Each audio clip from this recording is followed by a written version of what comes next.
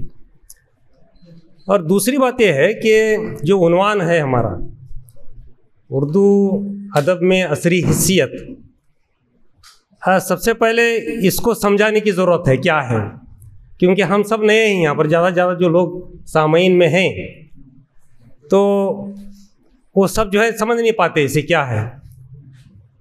تو افتتاحی کچھ کلمات ہونا چاہیے تھا جس میں یہ عنوان کیا ہے اور یہ کس وجہ سے رکھا گیا ہے، اس کی اہمیت و افادت کیا ہے، اس پر کچھ باتیں ہوتی ہیں تو جو ہے سامعین کے اندر بھی دلچسپی پیدا ہو سکتی تھی، کیونکہ یہ ادب سے تعلق رکھنے والا معاملہ ہے، اس وجہ سے یہ ابتدائی طور پر بھی کچھ باتیں اس سلسلے میں ہونی چاہیے تھی۔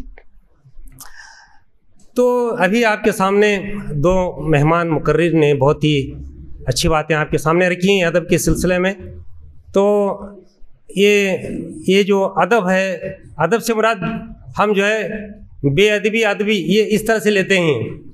لٹریچر کا جو معاملہ ہے، لٹریچر کے ذریعے سے کافی انقلابات جو ہے دنیا میں ہم دیکھتے ہیں۔ ایک بہت ہی دنیا نے دیکھا ایک مؤثر لٹریچر جس کو ہم ترقی پسند ادب کہتے ہیں، ابھی آپ کے سامنے اس کے بارے میں بات آئی ہے کہ یہ کمیونسٹ جب انقلاب آیا تو اس کے جو اثرات ادب پر پڑے، اس کے جانب سے ایک نیا ادب جو ہے سامنے آیا، وہ آج تک بھی جو ہے اس کے اثرات ہم دیکھتے ہیں۔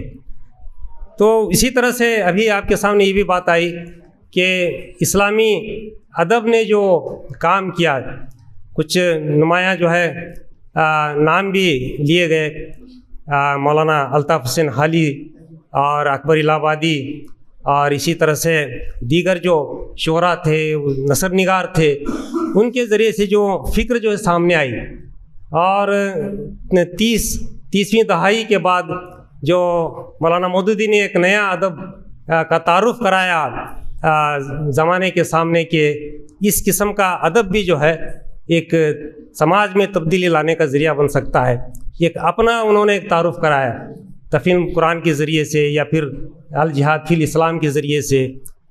اس طرح سے جو ہے اب دنیا کے اندر ہم دیکھتے ہیں کہ ترقی پسند ادب کی اہمیت اتنی نہیں رہی اب، لیکن ایک دوسرے ایک طرز فکر کو اختیار کرنے والے ادب جو ہے ہم سماج کے اندر دیکھتے ہیں، اور اباحیت پسندی کا جو ادب آج کل نمایاں ہو رہا ہے، تو اس کے مقابلے کے اندر جو ہے ایک نئے ادب کی ضرورت ہے، اور ایک نیا ادب جب آ جائے سماج کے اندر، جو سماجی جو اقدار ہیں، جو اس کے ویلیوز ہیں، اس ویلیوز کی اہمیت اور افادیت کو سامنے رکھ کر اس کی بنیاد پر ایک نئے معاشرے کی تشکیل کے لیے ایک نئے ادب کی ضرورت ہے، اور وہ ادب جو ہے یہ اردو کے ذریعے سے ہمارے سامنے جو ہے لانے کی بھی ایک ضرورت ہے۔ اس سلسلے میں ہمارے تحریک اسلامی نے جو ادارہ قائم کیا ہے، ادارہ ادب اسلامی، تو اس کا مقصد یہی ہے کہ ایک اس انسانی اقدار پر مبنی، اسلامی اقدار پر مبنی جو ہے ایک نئے ادب کی تخلیق کی جائے، جس کے ذریعے سے انسانی سماج کے اندر کچھ ایسی تبدیلی آ جائے جس کا سماج کا تزکیہ ہو، اس کی تربیت ہو، اس کے ذریعے سے انسانوں کو جو ہے ایک عدل و انصاف والی جو ہے ایک اس کی ایک زندگی میسر آ جائے۔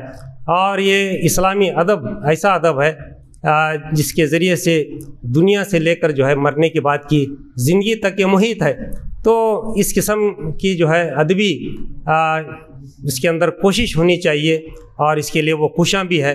اللہ کا احسان ہے کہ تحریک نے جس مقصد کے خاطر ان اداروں کو قائم کیا ہے، وہ ادارے جو ہے اس مقصد کو حاصل کرنے کے لیے رواں ہیں۔ اور ہمارے ہاں بیجاپور کے اندر بھی یہ ادارہ ادب اسلامی مشاعرے تو کرتے رہتا ہے، لیکن اس قسم کے جو ہے یہ کانفرنسیں ہوں یا نشستیں ہوں بہت کم پیمانے پر ہوتی ہیں۔ اب ایک ریاستی سطح کا ایک پروگرام ہوا ہے، بہت خوشی کی بات ہے۔ اس قسم کے بھی نشستیں اگر وقتاً فوقتاً یہاں کی شاخ کرتی جائے تو پھر جو ہے اس کے اثرات بھی بیجاپور شہر کے اندر ہو سکتے ہیں، کیونکہ بیجاپور شہر ایک کیپٹل سٹی رہا ہے ایک بڑی حکومت کا، اور ایسی حکومت جس نے 1565 کی تالیکوٹ کی جنگ کے بعد بہت سارے اس کے اندر تبدیلیاں آئے ہندوستان کے اندر، تو یہ ایک ایسا صدر مقام ہے. لیکن مجھے افسوس بھی ہوتا ہے کہ یہاں کے بہت سارے افراد کے اندر اس قسم کی دلچسپی نہیں پائی جاتی ہے. ادارہ ادب اسلامی کے میں افراد سے کے ذمہ داروں سے یہ توقع کرتا ہوں کہ وہ خود جو ہے اس شہر کے اندر اس قسم کی تبدیلی یا دلچسپی پیدا کرنے کی وہ کوشش کریں، تاکہ جو ہے یہاں شہر کے اندر بھی یہ فضا عام ہو جائے. بس میں ان چند کلمات کے ساتھ اپنی بات کو ختم کرتا ہوں. وآخر دعوانا ان الحمدللہ رب العالمین. شکریہ. اب میں صدر کی کلمات پیش کرنے کے لیے جناب فیاض قریشی بنگلور صدر ادارہ ادب اسلامی کرناٹک سے گزارش کرتا ہوں کہ وہ صدر کی کلمات سے بات نحمدہ وصلی اللہ الکریم اعوذ باللہ من الشیطان الرجیم بسم اللہ الرحمن الرحیم. دہس پر بیٹھے ہوئے مہمانان خصوصی، معزز حضرات و خواتین، السلام علیکم رحمۃ اللہ وبرکاتہ. سب سے پہلے میں بیجاپور یونٹ ادارہ ادب اسلامی کو مبارکباد دینا چاہوں گا کہ انہوں نے ایک بہت ہی اچھا پروگرام آج منعقد کیا ہے اور ریاستی سطح پر کیا ہے. یقیناً یہ ذمہ دار جن میں خصوصی طور پر آصف صاحب ہیں اور محمود صاحب ہیں، میں تمام یونٹ کو مبارکباد دیتے ہوئے کہنا چاہوں گا، علامہ اقبال میں ایک شعر ہے، نہیں ہم اس کے قائل کہ کیا کریں تقدیر ہی ایسی ہے، نہیں ہم اس کے قائل کہ کیا کریں تقدیر ہی ایسی ہے، کرو عزم و عمل پیدا بدل جاتی ہیں تقدیریں. تو سامعین حضرات، بہت خوشی ہوتی ہے کہ ادارہ ادب اسلامی بیجاپور ایک عملی قدم اٹھا کر ایک یادگار پروگرام کرنے کیا ہے، اور میں سمجھتا ہوں کہ پروگرام جو اس نے آج کیا ہے ہمیشہ یاد رہے گا. پھر ایک بار میں مبارکباد دینا چاہتا ہوں. حاضرین، اس بات پر غور کریں کہ آج ہندوستان میں مسلمانی کے حالات کیوں ایسے ہو گئے ہیں، اس کے ذمہ دار کون ہیں؟ کیا ادب سے بھی اس کا تعلق ہے؟ اگر ہم سوچیں تو حالات کو بگاڑنے میں جتنا ادب کا تعلق ہوتا ہے، سدھارنے بھی اتنا ہی تعلق ہوتا ہے. ہم دیکھ رہے ہیں کہ ہندوستان بھر میں مشاعرے ہوتے رہتے ہیں، بہت اچھے ہوتے رہتے ہیں، تالیاں اچھی بجائی جاتی ہیں، سب کچھ ہوتا ہے، مگر جو کیفیت پیدا ہونا چاہیے تھے ملت میں وہ پیدا نہیں ہو رہی ہے. اور یقیناً اس بات کا ہمیں شکوہ ہونا چاہیے کہ ہمارے پاس شاعروں کی تو بہتات ہے، مگر نثر نگار کم ہے. نثر نگار ہی وہ افراد ہوتے ہیں جو حالت حاضرہ کی کایا پلٹ سکتے ہیں. اس میں اگر اشعار بھی شاعر، شعراء کرام بھی شاعر میں شامل ہو جائیں تو ایک انقلاب آ سکتا ہے. یہ انقلاب آج اس ملک میں محتاج ہے. ایک انقلاب چاہیے اس ملک میں حالات کو بدلنے کے لیے، اور ادب ان حالات کو کس طرح بدل سکتا ہے آج ہمیں اس غور کرنا چاہیے. ہم تاریخ پڑھتے ہیں مگر دکھ یہ ہے کہ تاریخ سے کوئی فائدہ اٹھا نہیں سکتے. ہم اپنے آبا و اجداد کی تاریخ کی بہت تعریف کرتے ہیں، مگر ہم خود تاریخ بنیں، ہم آنے والے نسلوں کے لیے کیا چھوڑ جائیں وہ اس پر ہم غور نہیں کرتے. اور یہی سبب ہے کہ آج ہم ملک میں اس پریشان صورتحال سے ہے. اور وہ قوم پر خدا بھی رحم نہیں کرتا جو قوم اپنے بچوں پر رحم نہیں کرتے. آج دیکھیے مسلمان بچوں کی کیا حالت ہے. ہم نے ایک جائزہ لیا تھا، 200 بچے اگر پرائمری اسکول میں داخلہ لیتے ہیں تو صرف ایک بچہ SSLC کو آتا ہے، اور اردو سے کٹ رہے ہیں بچے ہمارے تعلق سے. جہاں پہ کانوینٹ ہیں، جہاں پہ پرائیویٹ اسکولس ہیں، وہاں پہ اردو کا کوئی تعلق نہیں ہے. اردو سرکاری گورنمنٹ اردو اسکولس میں جس کا معیار ہونا چاہیے تھا وہ معیار نہیں ہے. تو ہم آنے والی نسلیں اردو ادب کے تعلق سے کیسے پیدا کر سکتے ہیں، یہ آج کا سب سے بڑا سوال ہے. اور میں چاہتا ہوں کہ ادارہ ادب اسلامی بیجاپور جو اس وقت کام کر رہا ہے، مصروف ہے کام کرنے میں، آپ اپنی قوت کو آگے بڑھائے، اور انشاءاللہ مرکزی یونٹ اس کا بھرپور ساتھ دے گی. اور رہی یہ بات کہ ہم اب ایک بات اور میں کہنا چاہوں گا کہ گھروں میں جب تک مائیں اردو کے تعلق سے سنجیدہ نہیں ہوتی وہاں پہ اولاد اچھی اردو دار نہیں بن سکتے. باپ کتنا ہی اچھا ہو کیوں نہ ہو, عالم دین ہو, اردو ادب سے تعلق رکھتا ہو, مگر بچہ اپنی ماں کے اثراتی قبول کرتا ہے. اگر مائیں اردو کی طرف سے قائل ہو جائے, اردو سکھانے کے تعلق سے قائل ہو جائے, باپ اگر نہ بھی چاہے تو بچے اردو سیکھ لیتے ہیں. ایسی صورتحال ہمیں پیدا ہونا چاہیے. ایسی صورتحال ہم کیوں کر پیدا کریں, تو ہمیں چاہیے کہ خواتین میں بھی ہم کام کریں. ادارہ اسلامی ادب اسلامی خدا کے فضل سے اس میں کام کر رہا ہے, جماعت اسلامی ہند بھی اس میں کام کر رہی ہے, اور میں سمجھتا ہوں کہ اگر ایک کام میں اضافہ ہو جائے تو حالات بدلنے میں دیر نہیں لگتی. یقیناً آج کے حالات انتہائی نازک ہے ہمارے لیے.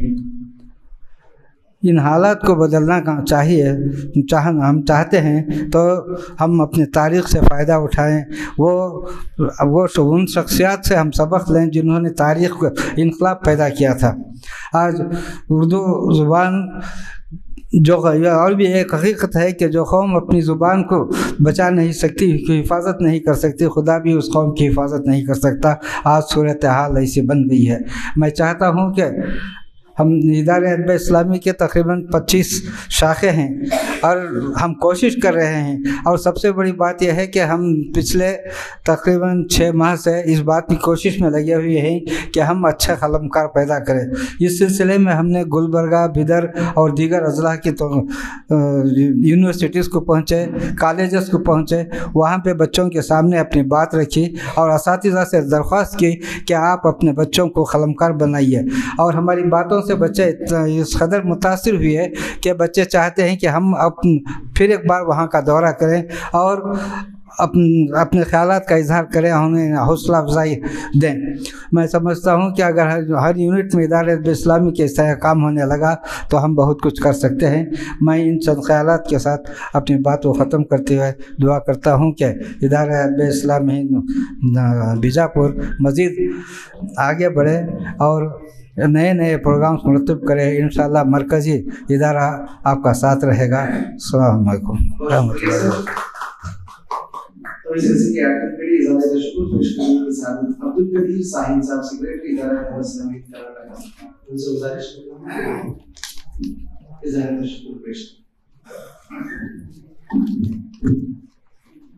نحمد و نصلی علی رسولہ الکریم. شہ نشین پر تشریف فرما صدر اجلاس محترم المقام جناب فیاض قریشی صاحب, صدر ادارہ ادب اسلامی ریاست کرناٹک, اور اس ادبی کانفرنس میں کلیدی خطبہ پیش کرنے والے محترم جناب ابو نبیل خواجہ مسیح الدین, نائب قومی صدر ادارہ ادب اسلامی ہند, و معزز اصحاب وسائل, خطبہ کرام, سامعین و سامعات, السلام علیکم ورحمۃ اللہ وبرکاتہ. ادارہ ادب اسلامی بیجاپور کے زیر اہتمام ایک روزہ یہ ادبی کانفرنس جس کا مرکزی موضوع اردو ادب میں عصری حیثیت, جس کا یہ افتتاحی اجلاس اپنے اختتام کو پہنچ رہا ہے. آج کے اس افتتاحی اجلاس میں ہم نے پرمغز کلیدی خطبہ سماعت فرمایا, جس پر محترم فیاض قریشی صاحب نے صدارتی کلمات پیش کیے, اور محترم جناب نائب صدر ادارہ ادب اسلامی کرناٹک محمد یوسف رحیم میر بدری نے, اور محترم امیر مقامی جماعت اسلامی شہر بیجاپور محبوب علی بڑگانور صاحب نے اپنے تاثرات کا اظہار کیا. اس موقع پر میں آپ تمام کا دل کی عمیق گہرائیوں سے شکریہ ادا کرتا ہوں, ممنون اور مشکور ہوں کہ آپ نے اپنے زرین خیالات سے اس اجلاس کو مستفید ہونے کا ایک زرین موقع فراہم کیا.